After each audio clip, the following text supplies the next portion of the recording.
Hi there, I'm your English coach Roxana from English Connection, the place where learning real English is fun, inspiring and easy. After my message last week, offering you my support with your language learning, I received a few questions about how to build your vocabulary. And one question in particular was in connection with the expression silver lining that I mentioned in my video, and how to use it in conversation. You're learning English. Of course, you want to build your vocabulary and speak better conversational English. However, students often overlook the most common and essential phrases or groups of words that can really improve your fluency. These groups of words in English may also be called idioms and are like expressions that are usually fixed. That means that the words in the phrase cannot change, otherwise the meaning behind the expression wouldn't make sense. Unfortunately, even if you exclusively studied vocabulary and grammar, you would still miss the meaning of these expressions. Why?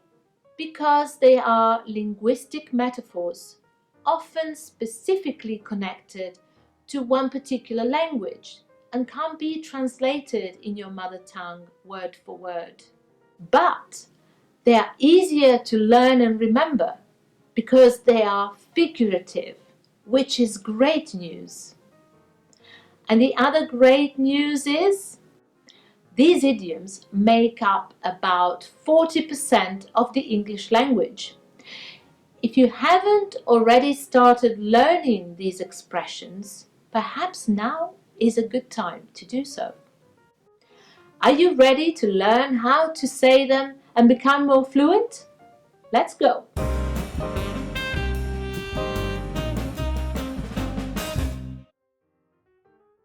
Idioms are essential for increasing your fluency in English. After all, these essential expressions in English are the insider secrets to speaking real English.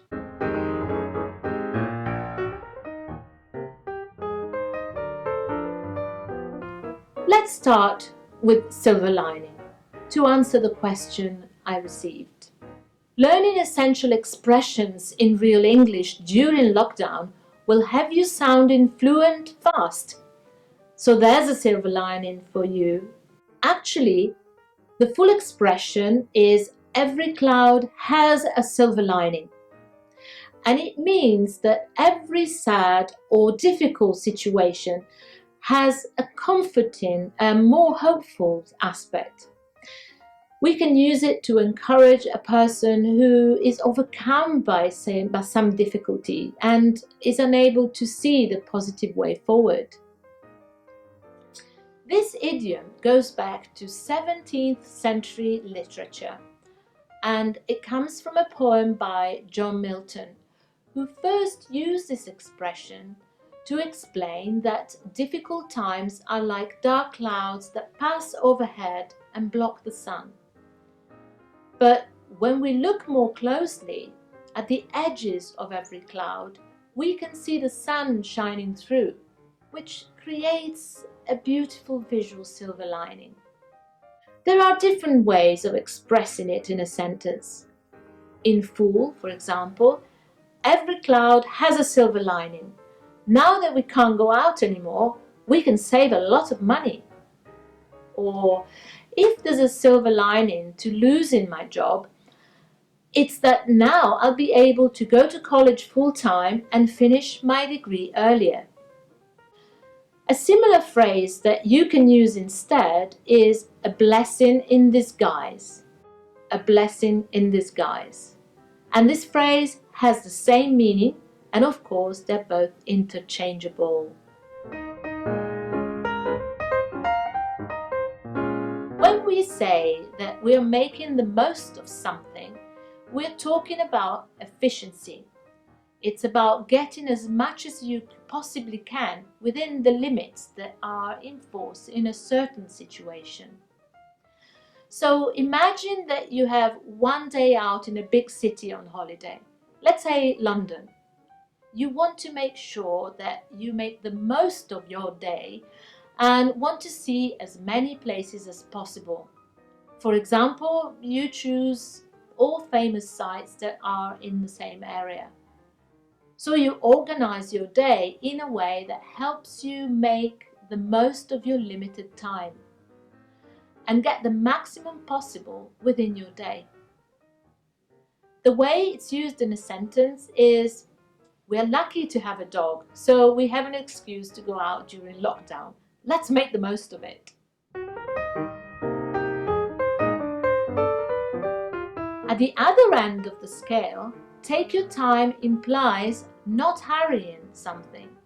Take your time is the same as saying, don't worry, you don't need to rush. This is also a flexible and very common expression. You might say to a client, I'll send you a quote right after this call. And they might say, sure, take your time, there's no rush.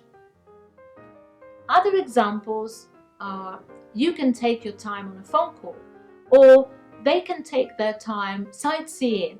They've got a whole week to spend in Madrid.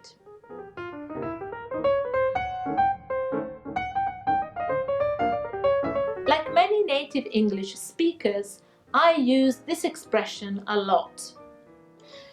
You may already know what these two words mean. Sounds are noises you hear, and good means something of high quality. Sometimes when I use this phrase with new English learners, they think I'm commenting on their accents or language skills. However, this isn't the case. Sounds good simply expresses an agreement. It means, that's right, or let's do that, or I agree. Also, sounds good is more colloquial and friendlier than I agree.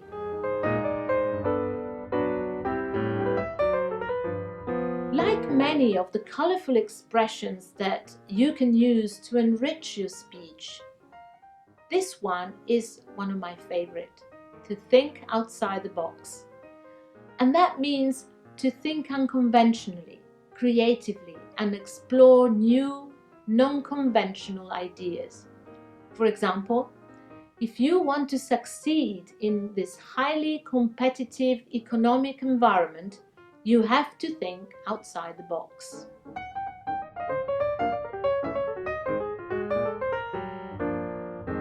Now, what about you? What other common expressions or idioms do you already know in English and you heard many times from native speakers? Share your ideas in the comment below. You can actually teach someone else something in English.